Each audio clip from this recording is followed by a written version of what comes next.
Whenever you're ready. No. So I was quite justified. Hello, good evening everyone. Welcome to this talk in celebration of this incredible installation we have here at the Cascella Art House. I'm joined by the artist himself, Wynne, who in a few moments is going to introduce his work to you, by Daniela Cascella, the writer, by Richard Whitelaw of Sound and Music, and by Hugh Huddy. And I'll give you a little bit more of an introduction to each of them in a little bit. I'm not really going to say anything about John's work, other than I'm jealous. I'm absolutely green with envy. I think John is one of the most important artists working today, and I've been really privileged to be able to see John's work over a relatively long period of time. I remember seeing the installation Cry Wolf, which was played out across 25 speakers in the 4-story high Chiasma Gallery in Helsinki in the freezing cold. A building designed by Stephen Hall, who said that his architecture attempts to realize phenomena and elevate architecture to the level of thought. And I think that that kind of sense of realizing phenomena, but combining that with thought, is something that's there in John's work. Whether it's him working with the rustling of plastic bags, whether he's using alarm signals, whether he has flying radios or discarded speakers, or this kind of sound installation that we have here with the sound drawing next door. So John, with that short introduction, could you talk us through the 2 projects that you were going to talk about? Yeah, right. Thanks.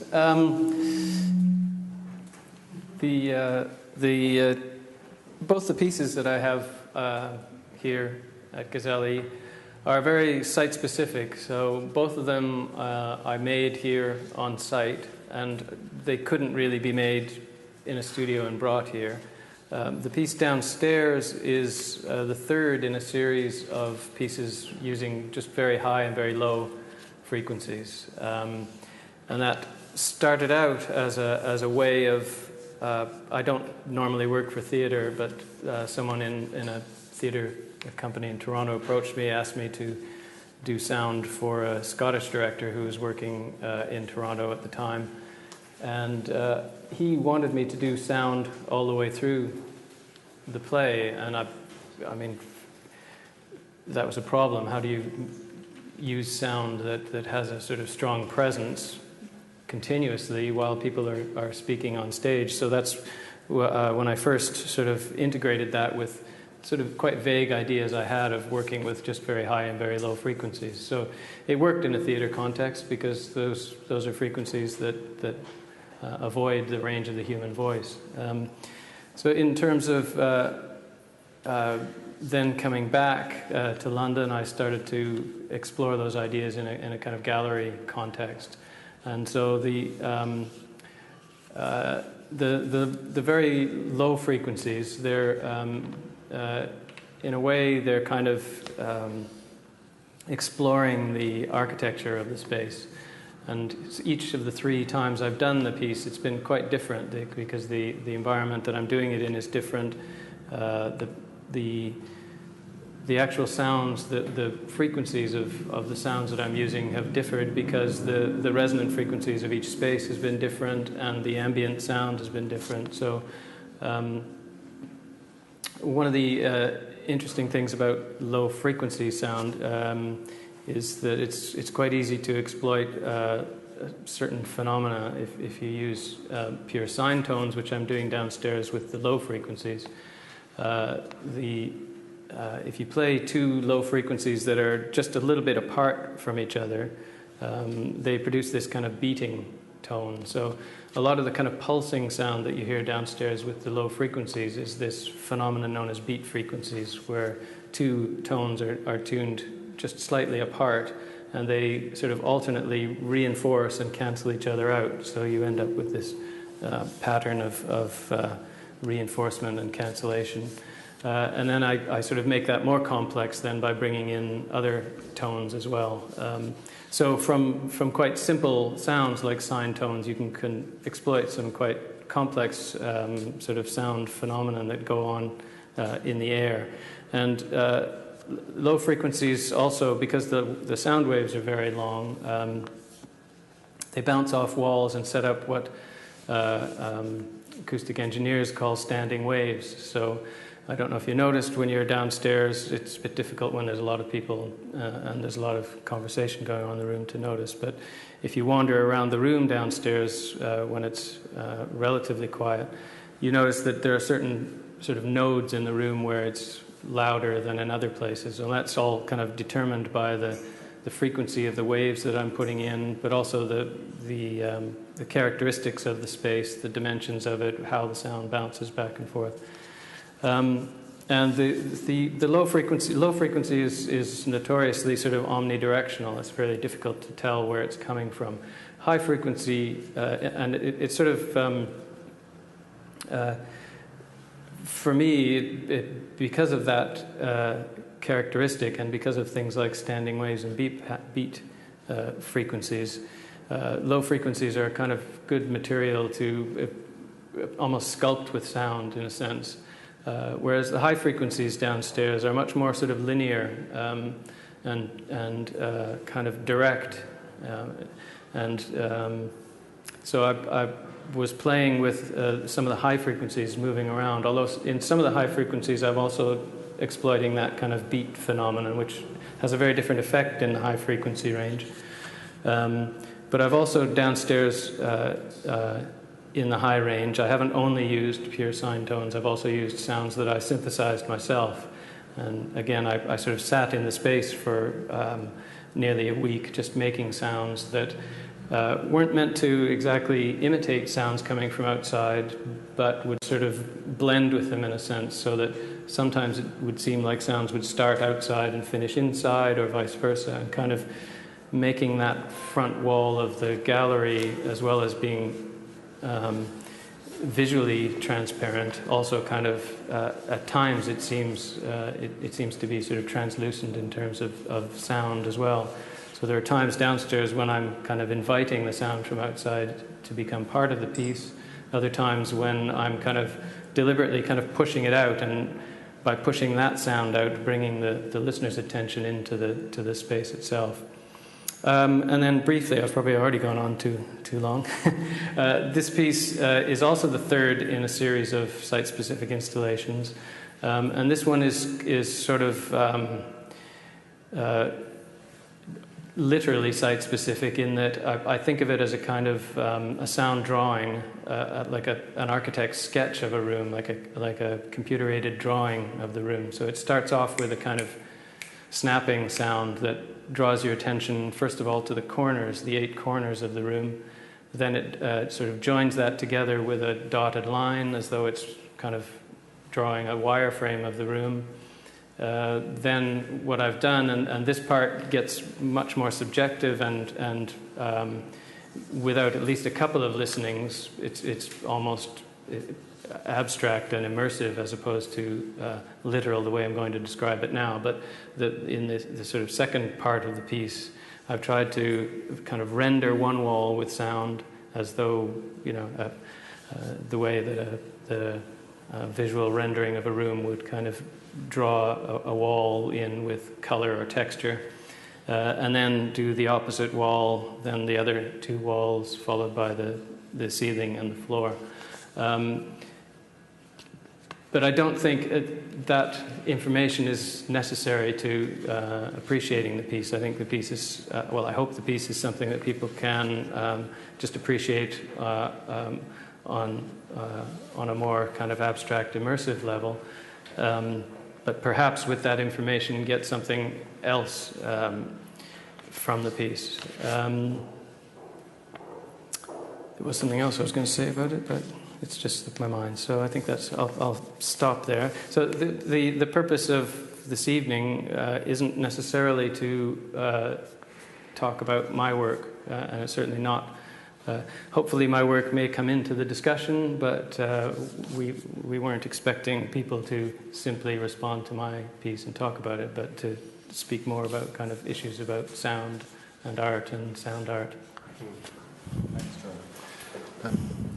I thought that the best way of proceeding this evening would be to have 4 guests, including John, the artist, to talk first, and then to give you an opportunity to ask any questions, should you have any.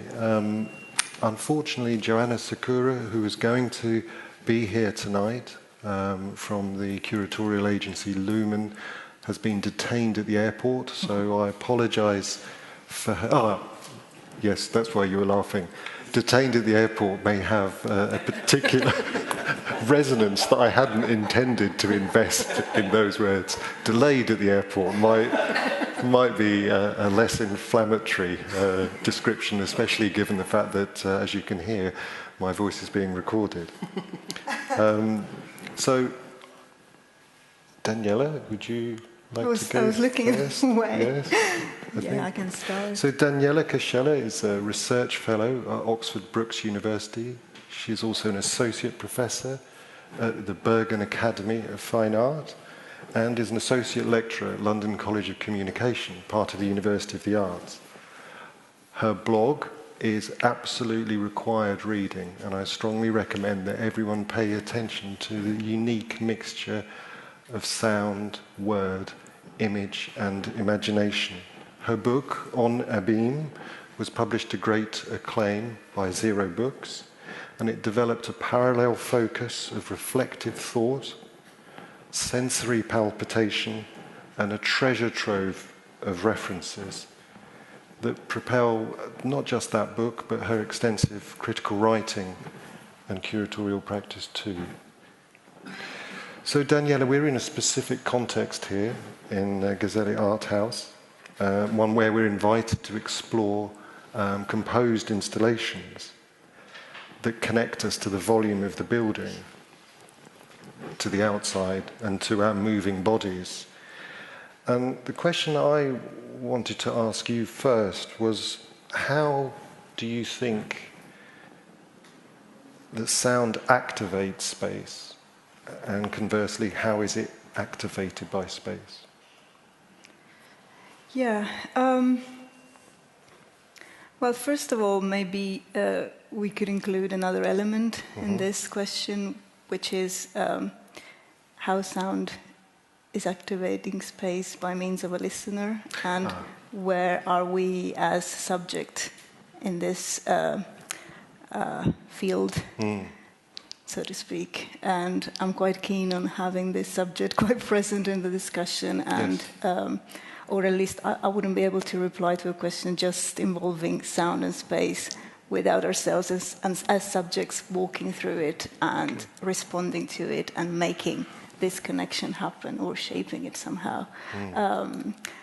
And my understanding of acoustics is not good enough to do it scientifically, so I will fall back on the subject somehow. And funnily enough, I was reading this book, rereading this very great book yesterday by an Austrian writer called Gert Janke. It's called Awakening to the Great Sleep War. It was published in the 80s, and it was translated only a few years ago in English by Dalkey Archive. And it's an experimental novel. It's the story of an acoustic interior decorator. And the funny thing about this book is that across over 200 pages, you never really get to understand exactly what this guy does with sound and space, but he talks about it throughout the book for 220 pages. And I think it captures quite well this elusive subject that we're starting to talk about today. And if I may read a little bit from it, because I think it's quite interesting the way he actually introduces these different subjectivities. It's quite a crazy story. I mean, it's at some point the this couple, the guy and his girlfriend, have a pet who's a fly called Elvira. So you'll hear about her as well. Anyway, I'll just read one page out of it. It's the two of them in their flat.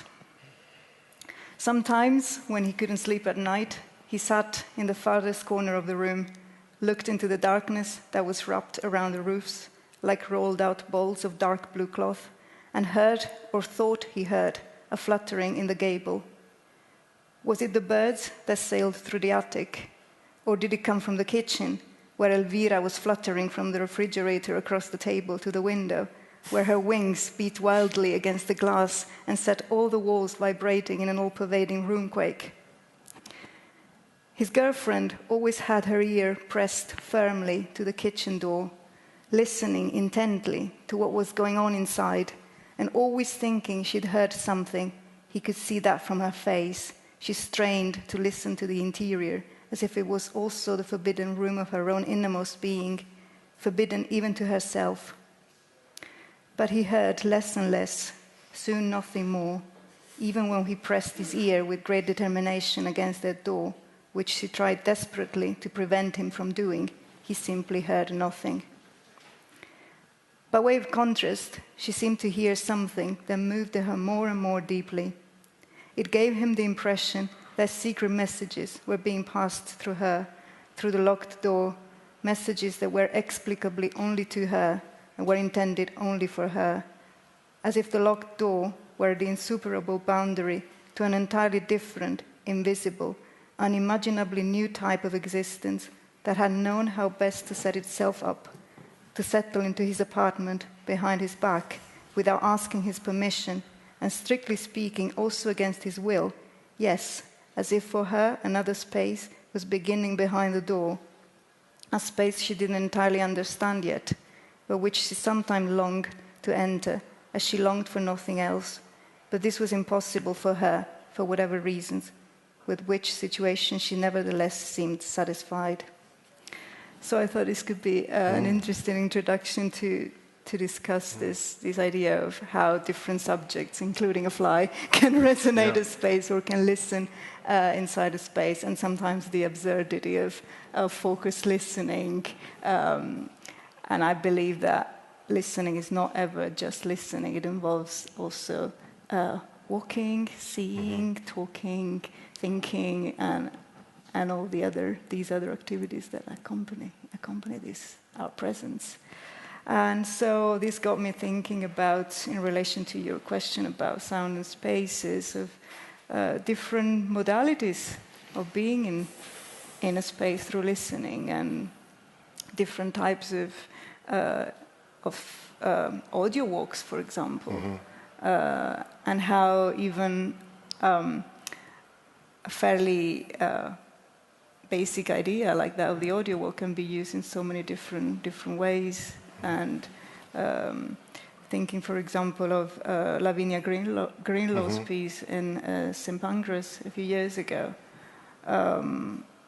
where she actually invited the audience to walk around, listen to a series of pre-recorded stories over headphones. And as opposed to a sound walk that Hildegard Westerkamp did in the very same place a few years before, starting from Houston, going via St. Pancras, and how different these two modalities were. And I suppose I thought about these examples also in relation to listening space, sound space, but also concluded space and enclosed spaces like a gallery. And what does that mean even for you as an artist to work in a gallery space as opposed to other type of site-specific interventions that might invite different types of scenarios, even in terms of reacting to the sounds and that. So yeah, that would be my first answer. Or it's not an answer, but point. Yeah. Sorry, can you just summarize that point? Looking that way, just so we can... You can't hear it. No, I just thought, can you just summarize it in a couple of sentences looking at it? Oh, right, okay, yeah, sure. my point is about subjectivities within a space and how they respond to sound in different ways, and what a subject can be, what different types of subjects there can be in different types of spaces listening. I hope that was concise enough. Yeah. And those subjects can be interpolated, they can be called into being, or they can call themselves into being. Yeah. That's interesting. I imagine there's going to be some questions both to John and Daniela, but I think if we keep moving across the panel to Richard now. Hello. Richard Whitelaw is the head of programs at Sound and Music and was previously the director of the Sonic Arts Network.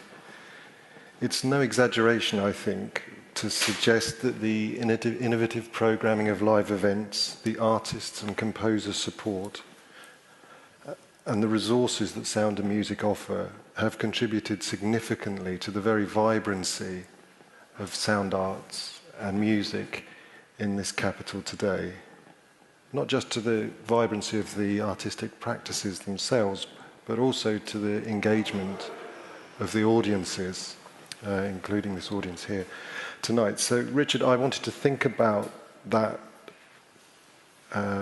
professional role that you have and your expertise and your own background as a composer, and ask you to tell us something of what you think about how sound art and music relate to each other, perhaps historically, but also importantly in terms of today's contemporary context.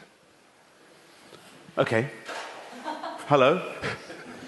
I've been a composer for a long, long time, and I stopped becoming a composer, and I like to think that I stopped becoming a composer and became a listener, and that was a really important thing for me. I had to make a decision about how I was going to self-define, and it was the early days that I was sort of working as an arts administrator. I realised I could do the two things badly or try and do one thing well, so I had to try and find the connection between these things and and ask myself the question of why I actually am interested in all of this sort of stuff. And it always came back to listening, and once I really thought about that and defined for myself my own listening as a constantly creative practice, then the decision became really easy, really. It's like, no, I don't kind of want to sit in a dark studio all the time. I'd rather work with people and do fun stuff and work with artists. So, that kind of released me, really, thinking about my own listening.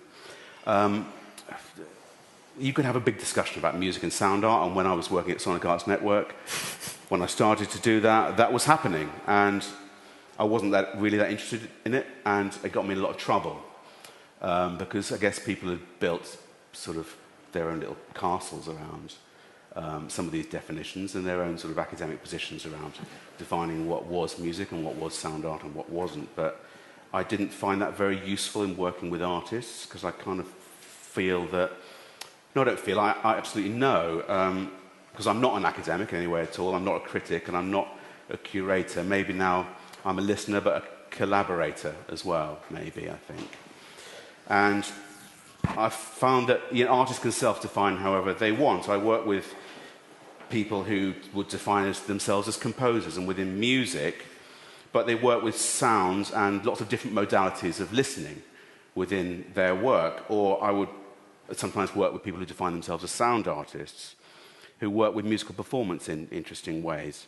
And I've had quite a rich cultural experience today. I came to this show here, which I really love. It's great. And I was thinking about this question: is it useful to think about these pieces as music or sound art? And actually, particularly as I was listening downstairs, it really reminded me the piece that I heard. Some of the qualities of it really reminded me of the work of a composer who I really admire called Eliane Radig and her electronic music. And when I first came to her electronic music, I was thinking about sound art, and I did a festival of her work, and I tried to present it as an installation. And she was like, "No, Richard, it's not an installation, it's music. I'm a composer. It's nothing to do with installation at all." And I'm like, okay, so you make these extended pieces which function in a similar way, in that when she presents her work over a few speakers, it's about tuning it to the room. And these standing waves are set up, and you can move around the space and experience it very differently where you are in the space. But she defined herself very much as a composer. She studied with Pierre Schaeffer. She saw herself as coming out of electroacoustic music. Though I thought that, and I know that a lot of emerging sound artists find her work particularly inspiring. So then I start to question, as I'm here today, thinking, is this actually useful? Are these definitions actually really useful in the discussion? Today, I've been down in Bournemouth today working with another artist, and I tend not to call them composers or sound artists. I just like to call them artists. And it's a project about eavesdropping. And Joana, what she's going to do is run an eavesdropping weekend in Bournemouth, where a group of participants are going to come together and practice eavesdropping as an artistic practice over a whole weekend in Bournemouth. So they're going to go out to cafes and pubs, and they're going to listen and collect sound in various different ways, either writing it down or experiment with recordings and things like that. Then they're going to discuss this, bring it back, and then create performances out of it. So there's going to be an element of composition in terms of the things that they do. There's this whole element of field recording, discussion around field recording, whether you use the microphone, whether you just make notes. Where is the recordist within this conversation? Are they within the frame or out of the frame? So touching all these elements of sound art as well. And just to describe that as a sound art piece or a piece of music, it's useless, really, to use those terms to describe it, I think. So in coming back on the train, I just thought this is just an interesting practice around listening, and that's what I'm trying to get back to, is that what unites all this stuff is listening and trying to find interesting ways that we can listen. And we're responsible for our own listeners, our own listeners. We may be, but we're mostly responsible for our own listening and how we actually listen to things. And I'm interested in work that allows the audience to explore that and throw some questions back to them about their listening and the way they experience things, whether that's in the space in a gallery, in a concert space, or actually out listening to people on the train. Because I did a PhD in electroacoustic music. I'd kind of done all that, got my black belt in the studio or whatever, and it's quite a dull story. But it's so dull that I kind of lost my thread. This is my thread. My thread is that at the end of the day, there's a very rarefied and aestheticized way that within this discussion that listening is talked about. And I was subjected to this a bit when I was studying for my PhD. But then more recently, in terms of working with artists and as people and trying to figure out what we're doing together, I got to thinking, listening is more than that. If we just talk about listening as some sort of fetishized thing, we're not really talking about it, because picking up from what Daniela said, it's like you work on the whole of your listening, working with artists or sometimes improvisers who their practice is based around listening intensely to performance and how they're interacting with people, but they can't listen to you in a conversation. If you're talking to them, like, no, this is wrong, this won't work if you do it this way, there's not enough money or whatever. It's like, no, I'm not hearing you. And it's like, but that's listening too. It's all the same thing. And I got thinking about myself. It's like, okay, well, I'm going to a Stockhausen concert or whatever, or going to hear John's new piece, and I'm really involved in the listening here, but I'm going home and I'm not listening to my wife or my son properly because I'm not really hearing what they're saying. So I think it's all the same thing, really. It's all connected.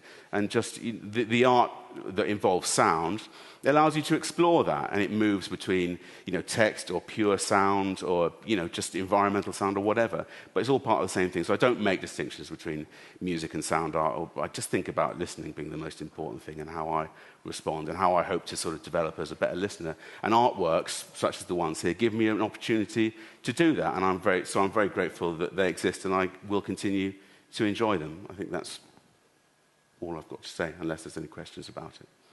I think that's great. That's perfect. Thank you very much for saying that. There's some really nice points of convergence opening up between what you said, what Daniela just said, and indeed what John had said before. I think I'm going to hold back the questions just for a little while longer, because I'd like to introduce our fourth speaker, Hugh Huddy. Hugh is a writer, and he's a policy manager at the Royal National Institute for Blind People. He was a graduate of the MA in Sonic Arts at Middlesex, which I think was one of the first educational awards in this area. He's an engaging thinker, as we're about to hear, on issues that reflect things like his interest in the auditory display of information and spatial hearing. Now, I'm aware that there's a degree of potential overlap between what you might be about to say and what Richard and what Daniela said, but I'd like to draw on your specific perspective and to ask you if you can tease out something more about this question of modes of listening. Particularly, I want to trouble you to wonder whether what Richard said about everything being listening and about listening being the same kind of register of activity across different circumstances, whether you think that's true, whether you think there's something different about listening to a composed audio work and listening in more everyday situations. Sure. Well, hello, and it's wonderful to be amongst people talking about listening, because it's something which has just been part of my life right from the earliest I can remember. I will answer those questions about modes of listening, but I think the most important thing for me to say first is I think the first recording I made, it still exists. It's actually in Italy on a tape. My sister dare not bring it back because I'm worried about it might get blanked by the X-ray at the airport. It probably won't, but it's just too precious, that recording. It made it out there and it's going to stay there forever probably.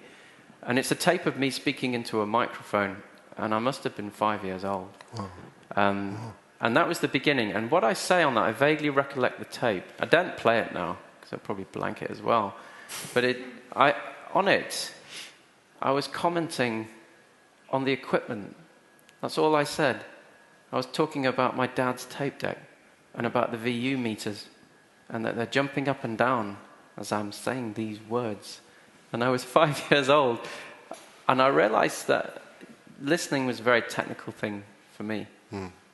Now, in those days, I was fully sighted, and so I had no idea that sound was going to change in my reckoning in later years. And this is why I think, in a way, I feel that it's almost like the conversation is about to slide off the end of this part of the panel, because it started off in the world of art and John, and then Angus has opened it up to the panel, and it's been a discussion about aesthetics and art and the way we think about it. It's that kind of thing we do when we're not busy with something else, isn't it? I mean, we're talking about creating art, about thinking about our relationship with sound and our relationship with ourselves. And then we move to Richard, who we must be running some sort of parallel life, because I also, in 1998, was elected onto the Sonic Arts Network board a long time ago. And I think it was just because they thought I was blind. And it would be interesting to have a blind person on the Sonic Arts Network, because, sound and blindness have a relationship.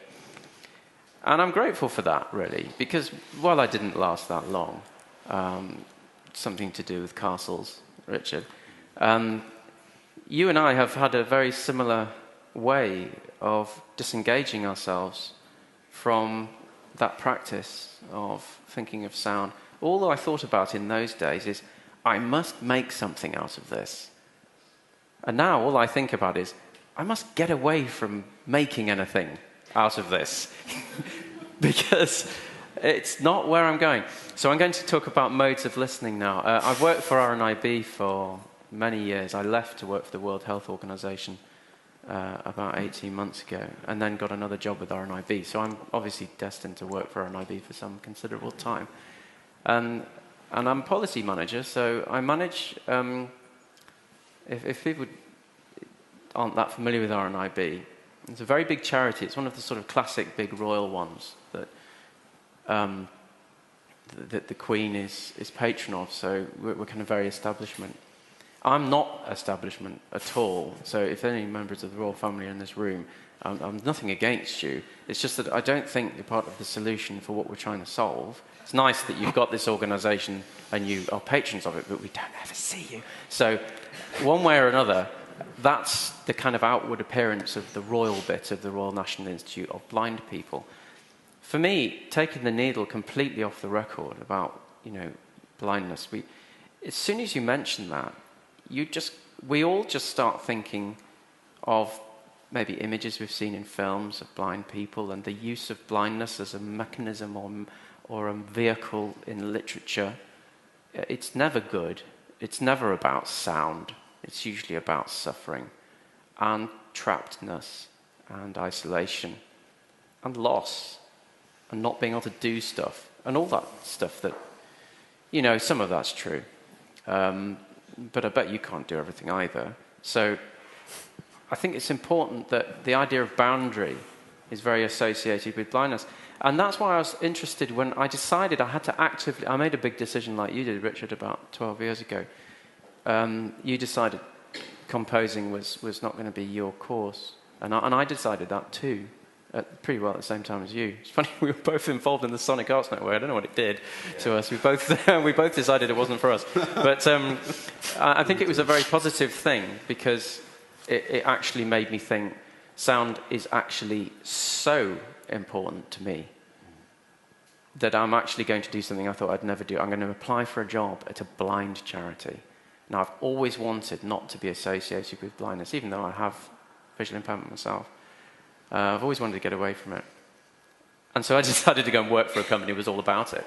And the reason why I did that is because hearing is obviously a really important mode if your eyes are not functioning normally. And therefore I thought sound was probably the most important thing, and yet very little understood. So I moved into, initially, auditory display, which I talked about a bit in my master's thesis when I was at Middlesex. And I went up to Glasgow I don't know whether he's a professor these days, but Stephen Brewster is probably still there, knowing academics. And this was about 14 years ago. And he was in charge of the HCI, the Human Computer Interaction Department. And we started talking about ear cons. And he wrote a lot of papers on ear cons. And that was my beginning of realizing that was where I was going.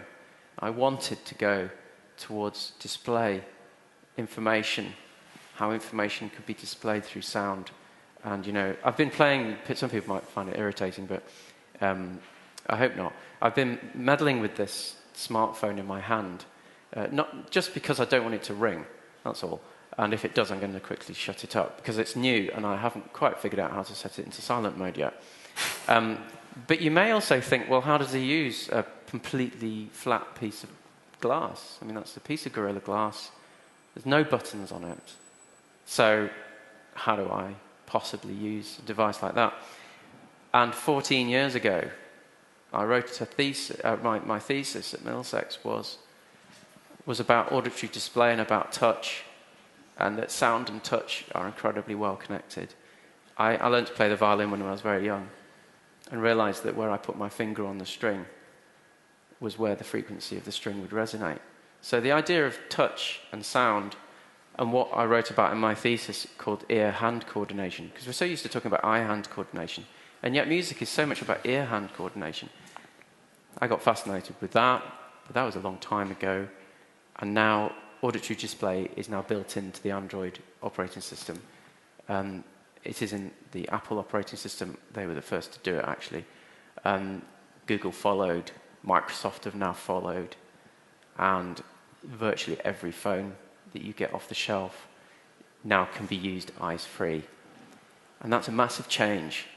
I doubt any of you will use this technology.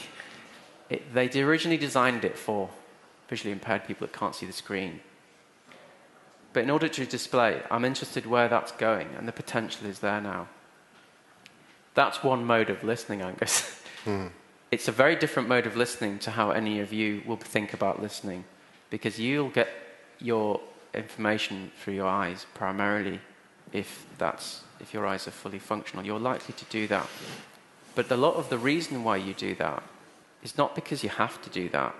It's because it's part of our societies. It's what we train children to be. I've got 2 very young children. And, you know, they're growing up with me, as a visually impaired dad. My wife's sighted.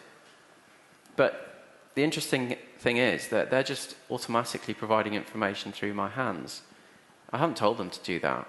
It's just what a philosopher a long time ago called an affordance. They do it because it works. Now, I use this phone now because it works. And Google's a massive megacorp who've made it work. Now, a long time ago, RNIB would have campaigned to death for that.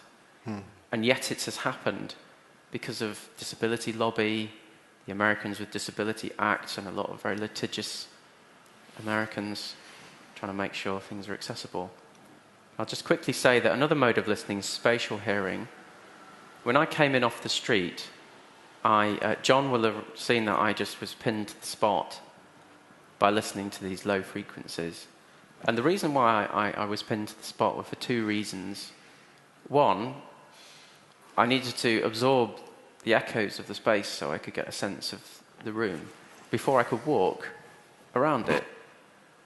And the other reason is because a lorry had just gone past outside that made a similar sort of low frequency sound, but it was gone. And this time I can now really enjoy listening to the beauty of someone who's actually put that sound around me just so I can listen to it.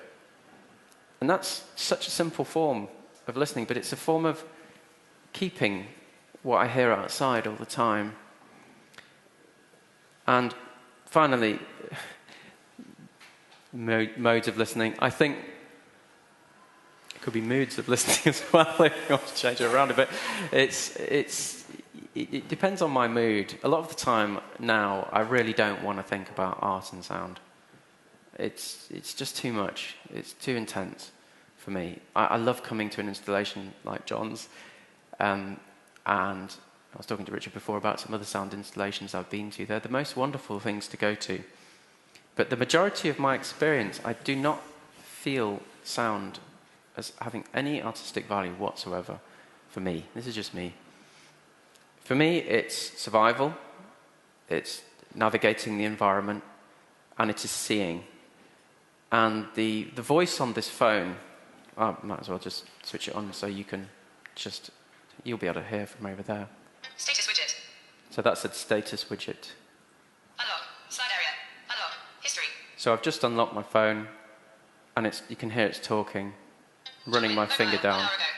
So that's a John Wynne mobile 1 hour ago. So it's saying he rang me an hour ago. And I'll switch it off now, but you've got the idea. And, sorry, she's gone. And she's just gone back inside here. And there is so much in the fact that I use sound to get information about my environment and that you would see written down. And I'll end on the frame of reference means that the picture of sound in my life has no, it's not framed, so art can be in a frame. The frame is way beyond my visual boundary. In other words, any art I see is mixed in with the information I'm getting about the space. So I really don't experience it as art at all. It's just mixed in with my getting information about my environment. And I don't think I see art through my ears anymore. It's gone. But I'm pleased to say, along Richard's lines, I'm actually glad about that. Thanks, Hugh.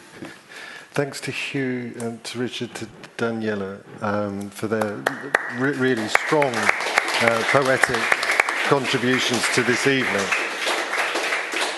As I said before, there were points of convergence, but there were also points of divergence. I think there were a number of different stories that weaved into each other and then knotted and then started to fray a little bit at times, I thought, and separate. And that's good, because it means that we've heard different perspectives, different ways of thinking about listening, ways of thinking about categorization, ways of thinking about listening that makes sure that there's an intimate connection between space, sound, and, from Daniela's point of view, the importance of the subject and subjectivity that's called through and articulates those connections. I'd like to take the opportunity, if I can, to ask if anyone has any questions. There's a question at the front. Do you want to just say your name and... I have to do it in a microphone. Yeah, my name is Ron Harama, and it's not a question, actually. It's a thought, something I want to throw into the pot that was stimulated by listening to Hugh talk about his phone and the touch technology. I have a friend named Tony Hardy-Bick, who's an inventor. I wish he was here. But what he invented was a touch screen technology that gets the location of your finger based on sound and the traveling of sound across the glass when you touch it. And when I learned this, I was just flabbergasted, and it kind of opened up a new sensibility for me to think that when I touch something, it makes a sound, even if I don't hear it, and that there's lots of sound being made in the world that I don't hear. Just that. Yeah. Thanks, Ron. That's a nice point. And another question, please, for...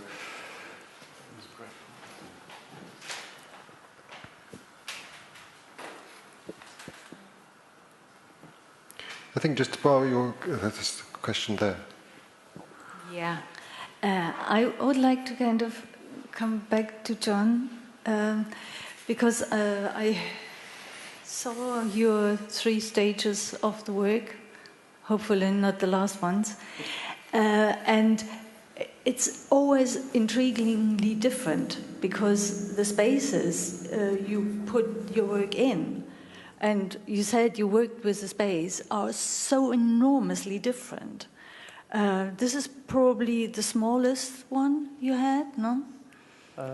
This is probably about the same size as number 2. Right. Different shape. Very different shape, though, and completely different feeling to the space.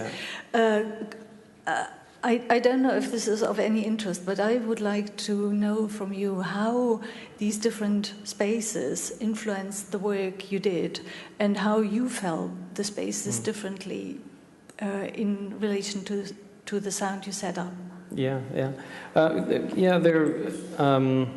They're influenced kind of directly just by physics in some senses. So the first thing I do with the series of works from downstairs with the high and low frequencies, the first thing I've done when I've arrived in each of the 3 spaces is just start playing pure tones and discovering what excites the room, what might make the architecture sort of participate sonically. That was a big change here. Actually, this building is quite solid, and it was the least sort of active participant, I suppose, in terms of contributing sounds to the piece. In the first piece, it was in a space with a tin roof that was quite open on the side, so there was a lot of sort of sound from Hackney from Bethnal Green that was sort of coming into the space with planes going over, helicopters, that kind of thing. So those were sort of very present and had a part in the piece. But also the low frequencies sort of made the roof rattle, and the roof. Some people thought I'd put sort of exciters on the roof to make it kind of rattle and shake, but it was just the sound that was activating those sounds and those movements.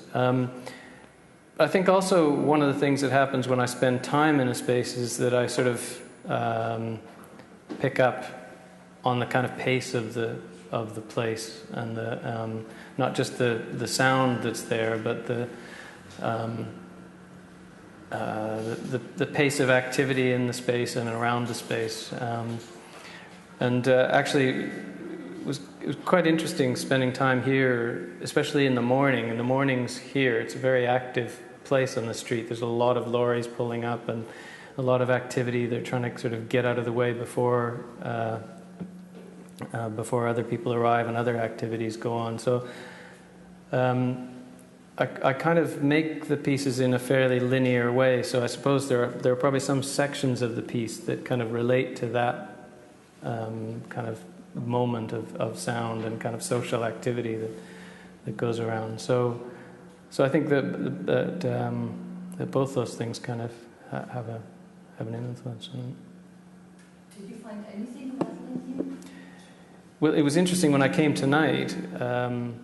I said this to someone, I can't remember who now, that it was Steve Beresford, who was just here.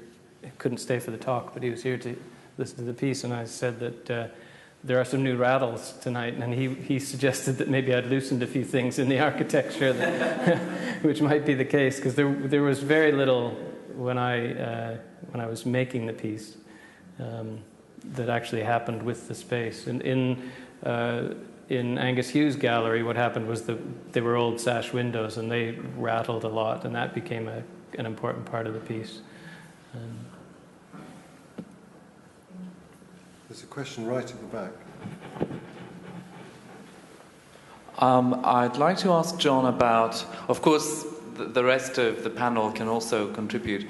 I was struck when I received your invitation by the image of the speakers, and that's something that I think a lot when I do my own publicity or other people, when I see other sound artists' publicity, and it really makes me think about the relationship between the speaker as a sound object as well as an aesthetic object. And obviously, your choice of speakers here is very specific. Can you say something about how you think of speakers as an installation object, an aesthetic object, a sound object? In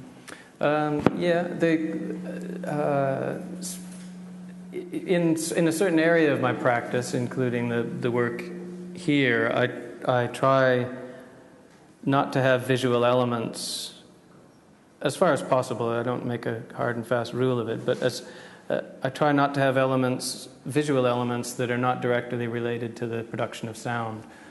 So even in the piece for 300 speakers, pianola and vacuum cleaner, there wasn't anything there that wasn't part of the sound making apparatus. So the wires, the speakers, the pianola. And here, the high frequency speakers, they're such beautiful objects that in some ways I wanted to use them as sculptural objects. In other ways, I almost wish I could just make sound without a visual presence at all. I decided this time, the first time the second version of the high and low frequency piece, I put the tweeters on the floor, partly just to get them out of the way visually. But in terms of sound, that's not the best place for them, especially with high frequencies. It's very directional. So as soon as I came here and had the idea to make these holders to bring them down from the ceiling, and they were at ear height, it opened up a whole different world for me in terms of working with the high frequencies, because I could just hear them and I could direct them much more carefully here. But yeah, it's the visual presence of speakers. It's in some respects, I would like not to have them there at all. In the piece downstairs, I do really like them as objects, but I'm sort of torn between not drawing attention to them necessarily as objects. I mean, my first response to working downstairs was to put them on plinths, but I just decided that was making too much of a kind of sculptural statement of them. So I kind of wanted them out of the way, but they needed to be in a sort of optimum position for listening. So the visual development of my piece is usually not just visual, but also thinking about sound and where sound is coming from and that kind of thing. But I think it was an implied part of your question, Michael, that there might be a tension in terms of how the visual becomes part of how we advertise, present, receive work that occupies either sound or music or some combination of the two. Can I open that up then to the other people in the panel and think about I invite you to consider, if you have any thoughts, what's happening with this way that events that you might be writing about, be curating, be attending as a listener, be putting on through your cultural productions, how they work in terms of the visual material that accompanies them. Not necessarily the question about the speakers that John's talked about, but more about how you address audiences, perhaps, Richard, through visual means. How you, Hugh, wonder about the visual in relation to your experiences of the artworks. And Daniela, if you have anything in terms of this engagement with the visual maybe pulling sound art back into another paradigm, I don't know. Sorry, can I add a slight thing that might help define this a little bit? What I found striking, what I said earlier, is the fact that the photograph addresses... The photograph is... there's a distance between what I see and what the experience of the... Of course, there's always a distance, but the object that is being photographed, I'm looking at an object which maybe doesn't look like a speaker immediately, but the actual experience is a sonic experience. So there is a kind of sensory disconnection between what it is I experience and what it is that I see. Whereas if there is an image of a painting for a painting show, somehow they both address the same sense. Okay. That's much more eloquently put than I managed. So can we then redirect that to the panel? What do you think about that? I have an answer, partial answer to that. Obviously, doing a lot of events and inviting audiences to come to them, there are certain assumptions you make about the way that audiences like to receive visual information about sound events. First of all, it's very difficult, as we all know, to convey a sound experience visually, and so that was always been a big hurdle to start with. So, in thinking about this, I made some big assumptions. I thought, no, that the audience would like to see pictures of the artists. That's what they want to see, and carried on that path for a while. So it's Evan Parker concert. You see Evan Parker's face with his saxophone. Yeah, here he is. And so that's nice. Evan looks friendly. The audiences will like that. But then at Sound of Music, when we actually started to look into the data and the digital tools of, I don't want to talk too much about arts administration, so I'll rush through it. But the digital tools of being able to communicate with artists, audiences, you can see who responds to what, because you can send out two different, email bulletins and see who responds to which one. And Evan Parker works if you know who Evan Parker is. If you don't, it's just some guy with a beard. And you're like, oh, why would I go and see this? Who's this guy with a beard? And then the ones that we did which conveyed more the experience, and this is coming back to maybe your point, the experience of the piece, the experience that the audience were going to have were much more successful, because the audience would then be like, okay, now I'll take a chance on that. I kind of know what the experience is going to be like. And then when you're making artworks or whatever which mess with the sort of rituals of presentation, say a concert where it's really quiet and there's maybe more people on stage than there are in the audience, or the musicians are spaced out in a kind of strange way, when you're challenging some of the assumptions you have about a concert, or you come into a gallery to listen to sound, how do I listen to it? Is it a concert? How do I behave? Do I move around? There's a lot of uncertainty there when those rituals are taken away. So trying to actually convey, if you can, and when we've been more successful, it's about, this is kind of what the experience is going to be like. And it's like, okay, I trust that, I'll go along. There are other factors, of course, as well, such as the venue and whether you've been there before. Because I hadn't been here before, so obviously there was some sort of anxiety. Am I going to find it? Am I going to go to the right tube station? Where's it go to Cafe Otto? It's like, yeah, I know it. It's part of my routine. So, trust is important as well. I'm rambling on about getting off point now. But my main point is, conveying something that's close to the experience as possible. Difficult to do in the instance of this piece, for sure, is possibly the most effective for those people who don't know John. Because I'm primarily here because I know John. But if I didn't, I'd probably feel more comfortable with somebody would explain it to me in an image, what is going to happen. Another question as well, I guess, that relates to the fact that this isn't a solo show. There are two artists exhibiting simultaneously here. So presumably that ratchets up some of those tensions, some of the questions about which do you prioritise, how do you negotiate, is there one experience here, or two, or several, or going back to what Daniela's saying, are there multiple subjectivities that overlap in terms of how we frame the listening and the artistic experience? And isn't there always a separation anyway between the what you choose to represent and the means that you choose to represent it? I mean, I'm wondering, would it be any different if rather than sending an image of a speaker, you would have sent an audio file? I don't think so, personally, because it would still not be this place. Yeah. And so it would still be an extraction or...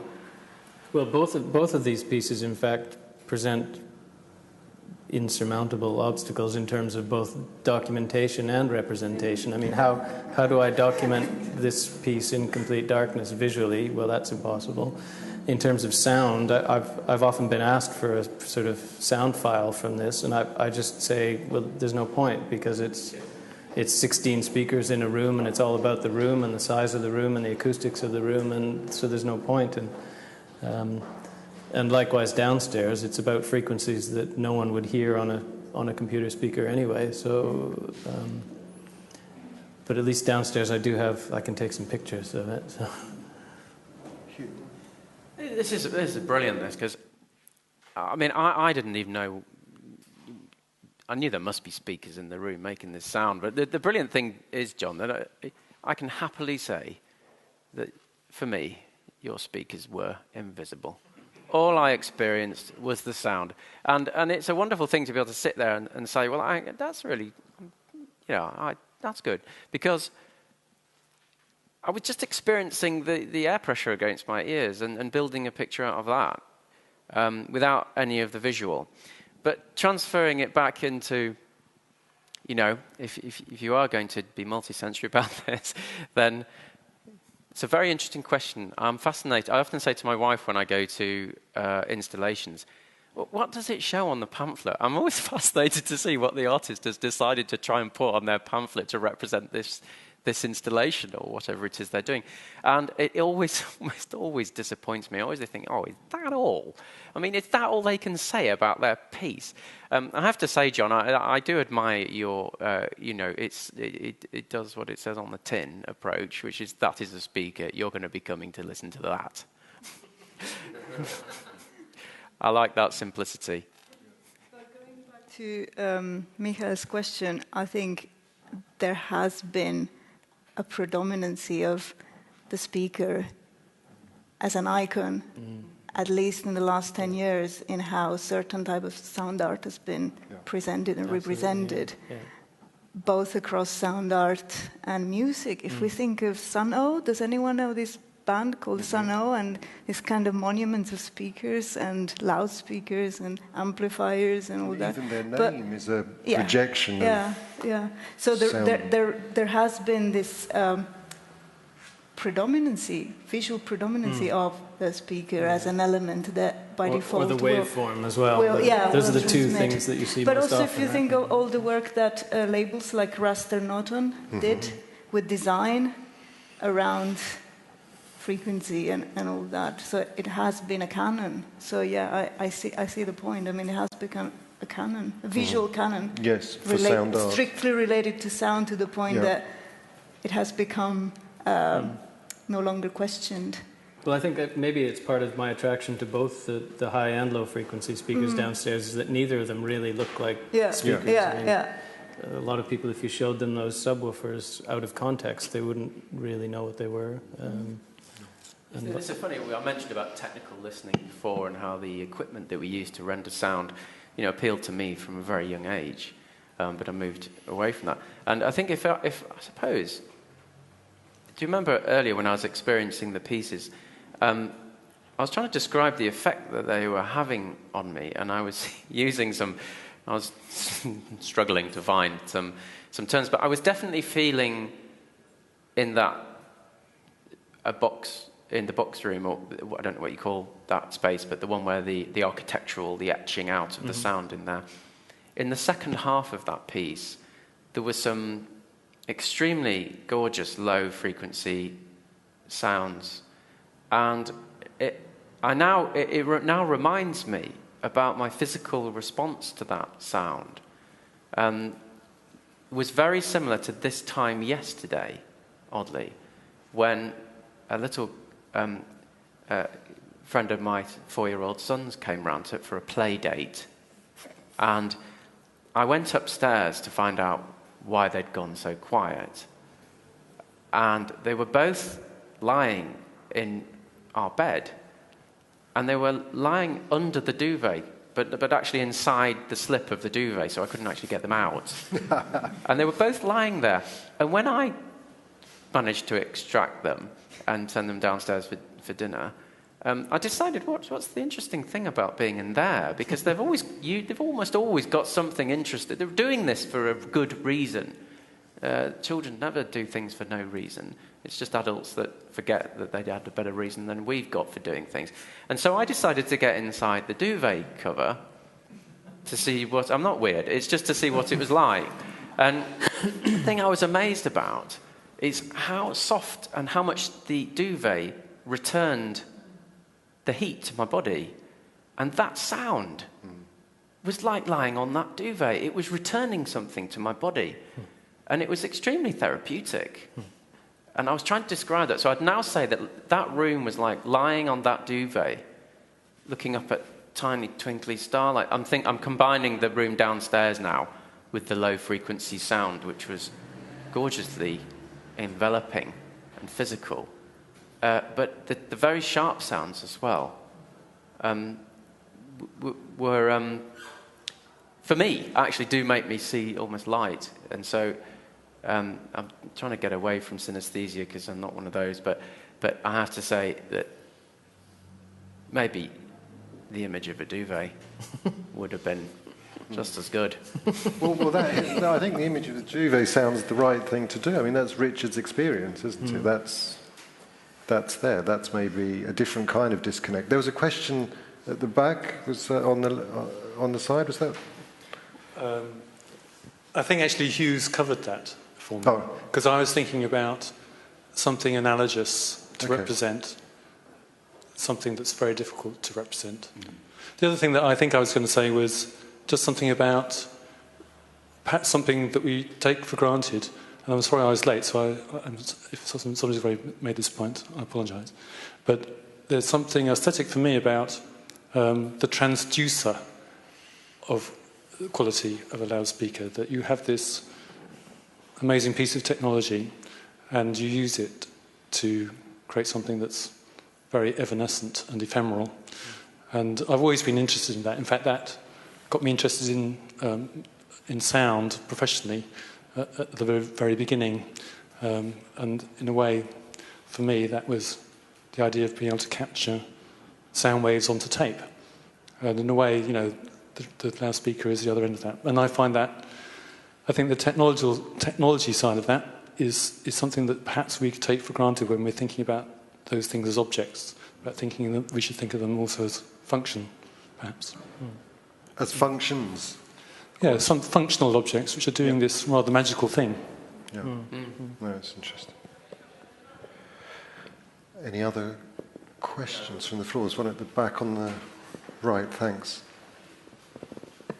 Yeah, my sort of question is about control and how when you approach making a sort of work like this, there's invariably elements where you've no control over the sound that spills into the piece that you've made, and how you're able to either sort of connect or disconnect with the idea that invariably the sound piece that you make will be sort of polluted, if you like, by other sounds that come into the space or not. And if that's something that you're like comfortable with including, or whether your ideal sound art piece would exist, you know, in some sort of vacuum or soundproof box, if you like.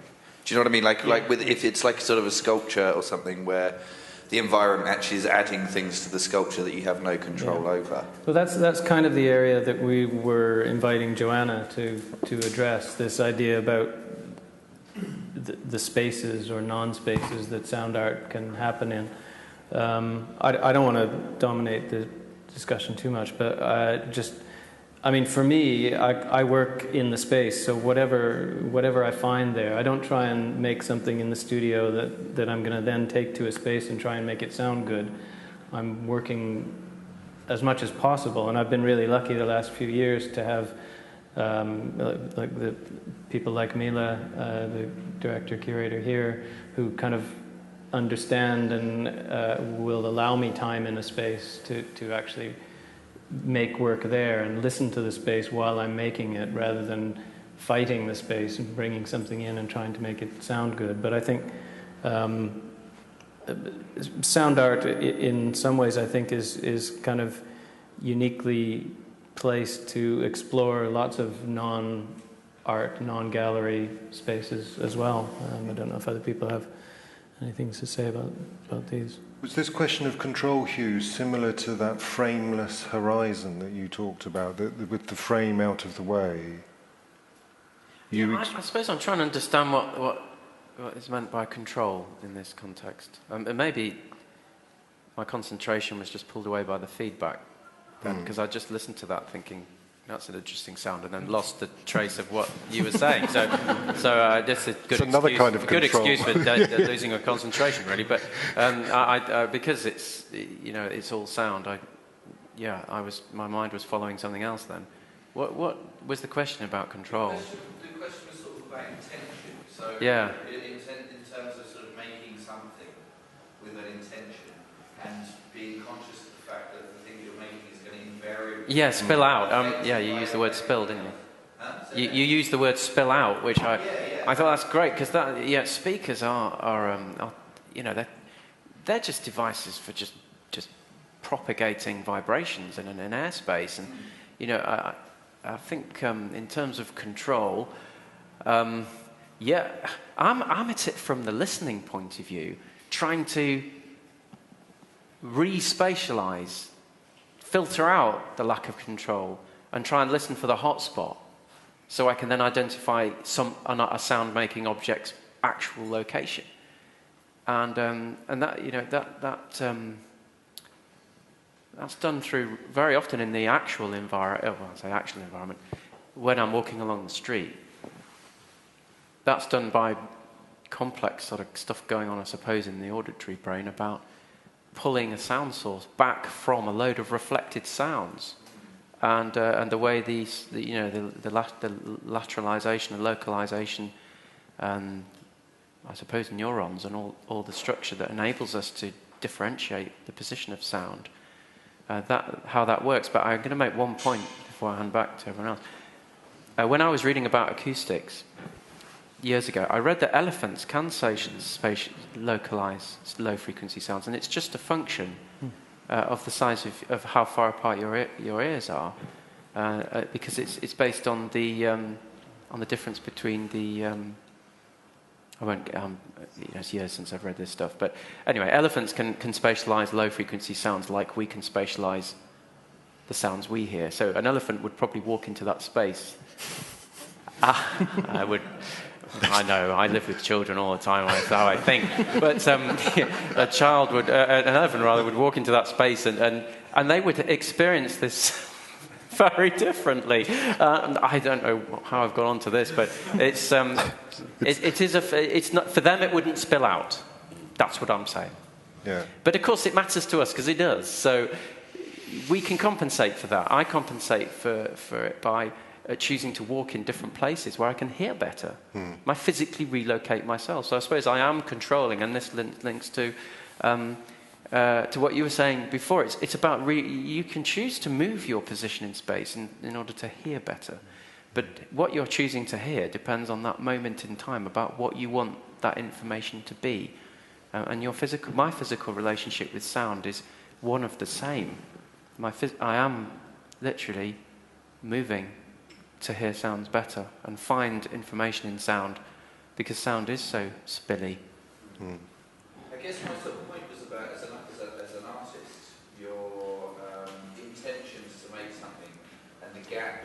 you're able to do and what is beyond your control that sort of leaks into the thing that you're doing, and how you kind of cope with that. Like, does that make sense? So it's like there is this sort of gap that you have no control over, and that doesn't occur obviously with other sort of modes of art making.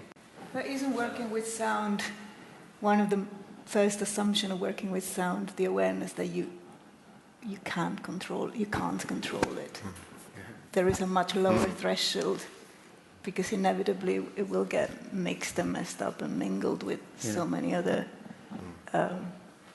frequencies and other disturbances or voices or something. And then presumably there's also a politics of control, and if we think of the non-lethal weaponry that's based around sound, I mean that's about controlling space in different ways. And similarly, the use of torture in sound is again about controlling acoustic horizons. I think Daniela's right, this very porosity of these boundaries, which aren't boundaries, like the frame which isn't a frame, is maybe one of the things that attracts people as audiences or as artists to sound as an exploratory, experimental practice. I mean, Richard, with the artists that you work with, is this something when they're talking to you about venues, spaces, is this something that you hear a lot of discussion about, ambitions for particular kind of controlled listening? I'll be honest with you, not a great deal. Okay. I think that, in fact, I know that many of them think about in a great deal of space that their work is going to go into, but they work with that very much, and that can be equally applied to someone who's maybe working in modern composition and really scoring something. That as much as possible they're trying to think about the end experience, and it's certainly true of improvisers. And someone said to me the other day, well, there's no such thing as a solo performance, it's me in the space. And it's like, okay, well, that's a good example really, of that. So I think that I was, what you said earlier about in some art forms where there is actually more control, I'm not sure there is any real control. There's an illusion of you have control. If you're making a painting, you don't always control where it is or how many people are in the room, what the light's like, what the sound's like, what the smell's like, where in town it is, how long it's taken the viewer to get to the space to enjoy it, whether they had a good journey or a bad journey. Did they have a row with their kids on the way here? You could go on. So the control is a complete illusion, I think. It doesn't really occur in the studio, though, when you're making the work, does it? It's about, I guess my question was about the intention of what you're trying to create, and how you have to be aware that there's this sort of space between what you want to do and then what actually become. And I guess it just specifically resonates with sound art, because it's very hard to control sound unless you create a space that's completely sound free or something. Does that make sense? I don't know. Maybe going off the point here, Yeah. I mean, although I'd go back to Richard's point as well, which is that just as other art forms have equal difficulty in making that point of control. Yeah, I mean, a visual artist might not like the color of the light coming from the from the lights in a specific gallery in the same way that a sound. But they may make it work in their studio that they're comfortable with. Sure. But you could never do that in a way where with a sound piece, because it would never be the same thing in your studio as it would be in this place. I don't know. Maybe. Well, John said, I recall, John, you said you came here to create the work. You actually you used this as your creative. Is that right? Well, I mean, I had to for lots of reasons. Partly because. For that reason, though. I can't have those subwoofers in my house. They'd probably collapse the floors. So that was. I mean, that's the answer, isn't it? Yeah. The answer is John actually came here to make it here for that reason. Yeah. Isn't that the answer, John? Yeah. I guess what I'm sort of trying to get at is something more positive. It sounds like I'm sort of attacking what you're doing, but actually, it was more about your understanding that you've got this relationship with what you're doing that's actually uncontrollable. And that to me is like really interesting. Okay. There's a question which is just. Yeah, it's not a question. It's actually. I actually think that we became more and more able to control sound. It's incredible what we can do now with the technology we have. in the studio. I know mastering engineers who produce miracles. And they are really controlling minute sound things. But the difference between this kind of working and sound artwork is that the pieces are not kind of autonomous. The pieces are made in an environment and the people are working with the environment. So they are not bringing a piece of sound work somewhere, but they're creating it in the environment, and so all the environmental elements actually are part of it. I think we have time for one more question from the audience. We've got 3, so let's go for 3 then. Okay, so Can I just throw something else in the mix? I work for Middlesex and I do sound design for theatre, dance performances. And the sound in that kind of event is very secondary. But one of the other things I did was a sound installation many years ago in a wonderful place called the Foundry, where we used complete darkness and multi-channel sound. Each speaker had someone's voice. So it was like a kind of random conversation as you moved around, and we had bass sounds playing as well. And the inspiration, funnily enough, was not Madame Tussauds, the London Dungeon. Because I found that going around there was a really interesting experience in terms of how they'd set up the sound and stuff like that. So I guess what the point, whether it's a question or not, is when does... I mean, I don't think there's any doubt that what John does is art, sound art. But is there a sliding scale between sound art, sound installation, and theatre? Because like sound has become a lot more important in theatre these days. It's really complex, and they have all sorts of wonderful gadgets to make it come from directions and stuff like that. And I never really thought about what I did as sound art. It was more about the experience. There was nothing there to see. You didn't see the speakers or anything like that. It was creating an atmosphere and stuff. So I guess, I don't know whether that's really a question, but it was just to kind of throw it into the mix, really, is when does theatre become installation and when does installation become art, really? I just wondered if anyone had any comments. Well, isn't it related to what you said before about no longer making a difference between music and sound art? And what matters is how you listen, really, what you get out of the experience of being there. Yeah, I hope so. Trevor Wishart once quite famously made the soundscape for the Jorvik Centre in York. I never went along.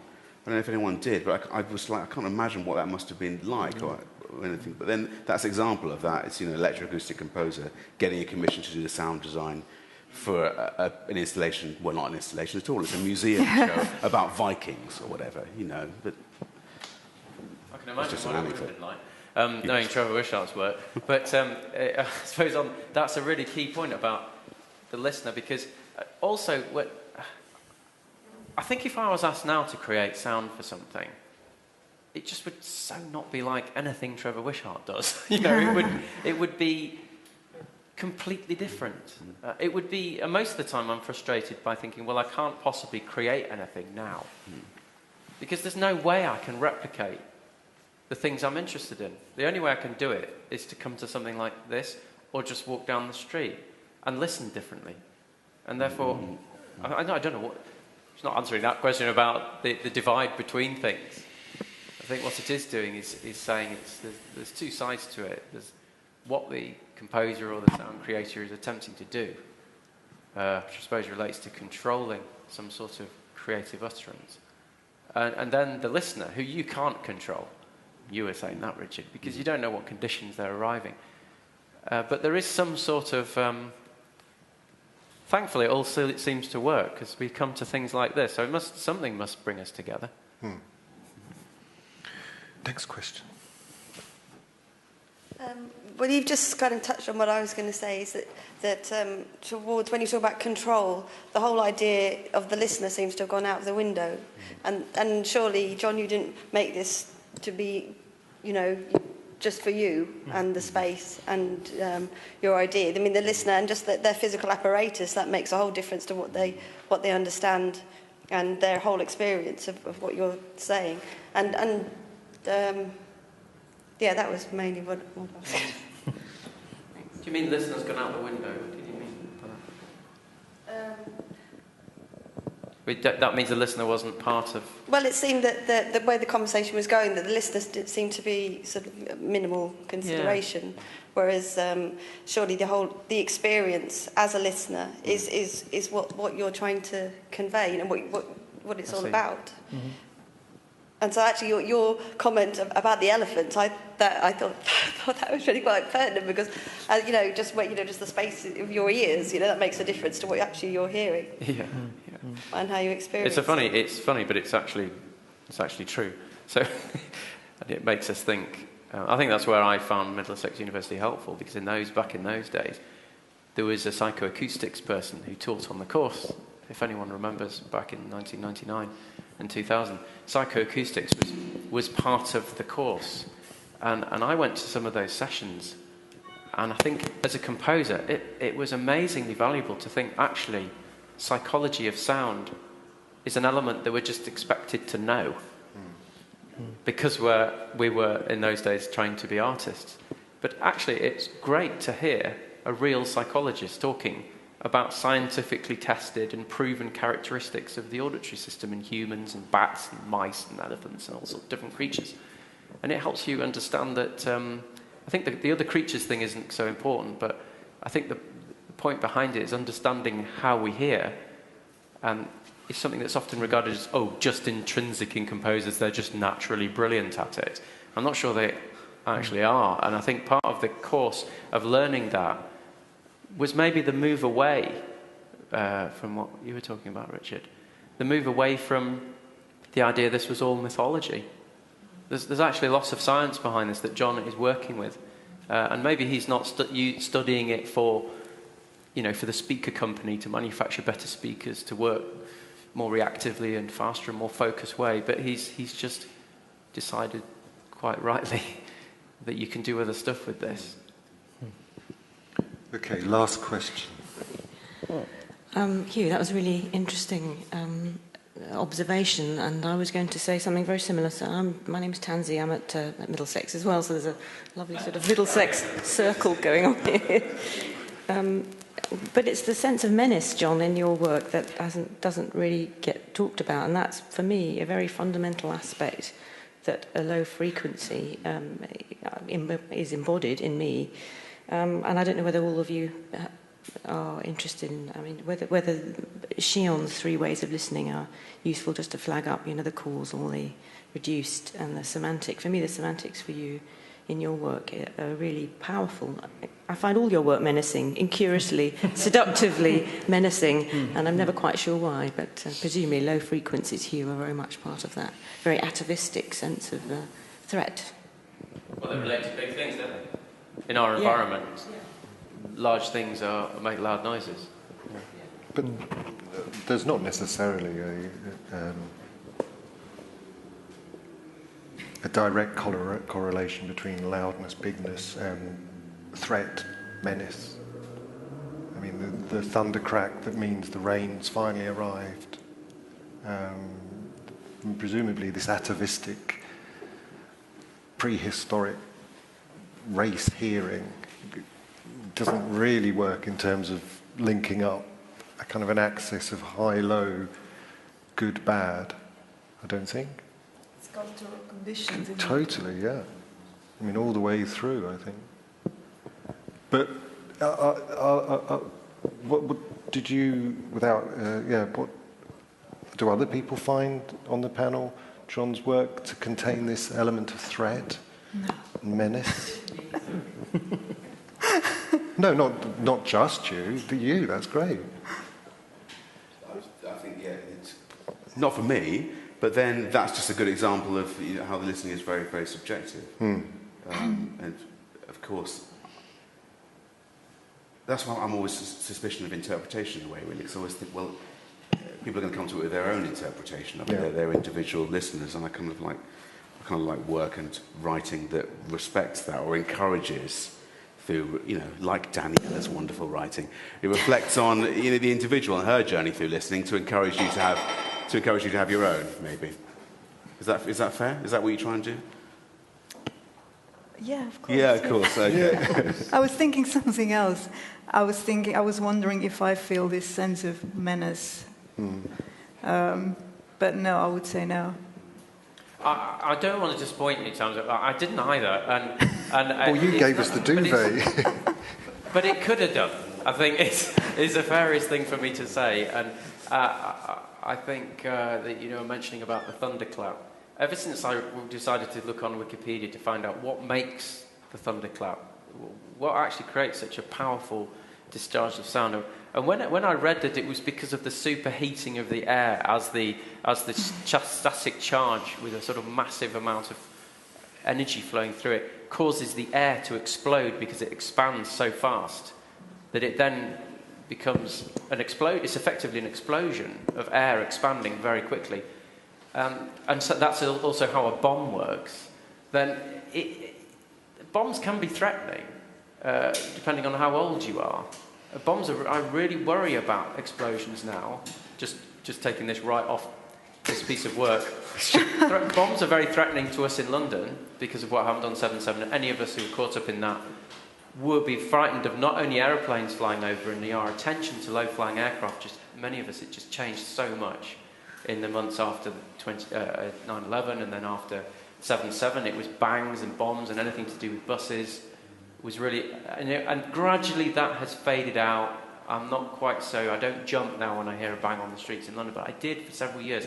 And I think it's that conditioning that is a big element. It's to do with sound, probably relates to stuff that happened to us personally.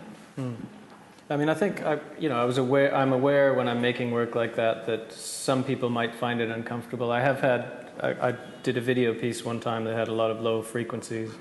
And someone just had to leave the auditorium, and I talked to her afterwards, and she said she found it really oppressive and difficult. And I've done a few pieces now in completely dark spaces, and there's always at least one person who just won't go in the room. I brought a group of MA students here the other day, and one of them just said, "I'm really sorry, I can't go in that room." And it's happened a couple of other times with those. So I think, it's very subjective. It's related to what people, their own background and their own experience, and the same with the low frequencies. I think I want some of it to be uncomfortable and powerful physically, but hopefully not painful or dangerous. A very, very quick point on that is that if you consider that at primeval level, low frequencies, anything to do with low frequencies in days gone by were a threat. Because you had thunder, you had earthquakes, you had elephants. But I don't think these were threats. I don't think they were threats. I think you're projecting a very modern consciousness back to a world that you have no access to. We don't know whether they were threats or not. I mean, they're things that are represented in pictographic form in Lascaux and other cave painting areas, but I'm not sure whether we can tell that they're threats. I was just trying to come up with an explanation as to why low frequencies freak people out. Some people, in the same way that seeing a spider freaks some people out, even though it's not dangerous. It's reaching a primeval reaction. I mean, I think some evolutionary psychologists think it's related to high frequencies in rainforest environments, and to do with our long species exposure to high frequency environments, and as a consequence, lower frequency may have a kind of physiological trigger. I think that's rubbish, but I've certainly read people who have that perspective about us being born in the high frequency. But there's no doubt it makes you jump, though, isn't it? A loud sound makes you jump. Not necessarily, no, not for me. Right, I will test that later. No, but Hugh, before you test it, you did say a loud, low sound. Someone else can test me with a loud, high sound. See how high I jump. Okay, I'd like to thank Hugh, Huddy, so much for coming and talking this evening. I'd like to thank Richard Whitelaw too. I'd like to thank Daniela Cascella, and of course John Wynne, and you all for coming and making this a really lovely event. Thanks very much.